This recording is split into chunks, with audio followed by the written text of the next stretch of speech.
கிருஷ்ணகிரி அருகே குந்தாரப்பள்ளி ஆட்டுச் சந்தையில் பக்ரீத் பண்டிகையை ஒட்டி ஆடு விற்பனை மந்தமாக உள்ளதால் வியாபாரிகள் ஏமாற்றமடைந்தனர். இது பற்றிய கூடுதல் விவரங்களை செய்தியாளர் சதீஷ் முருகனிடம் கேட்கலாம். சதீஷ் முருகன், வணக்கம். இது கடந்த ஆண்டை காட்டிலும் எந்த அளவுக்கு குறைவாக உள்ளது? விவரங்களை பதிவு பண்ணுங்க.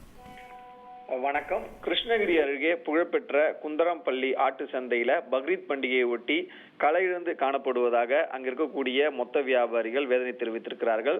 பக்ரீத் பண்டிகைக்கு இன்னும் ஒரு நாளே உள்ள நிலையில வருடந்தோறும் இந்த கிருஷ்ணகிரி புகழ்பெற்ற குந்தாரப்பள்ளி ஆட்டு சந்தை பகுதியில் ஆயிரக்கணக்கான ஆடுகள் விற்பனைக்கு வரும். அதே போன்று அண்டை மாநிலங்களான ஆந்திரா, கேரளா, அதே போன்று ஆந்திரா, கேரளா, கர்நாடகா மாநிலங்கள்ல இருந்து ஆட்டு வியாபாரிகள் மொத்தமாக ஆடுகளை வாகனங்கள் ஏற்றி வந்து இந்த பகுதியில் வைத்து விற்பனை செய்வதை வாடிக்கையாக வைத்திருக்கிறார்கள்.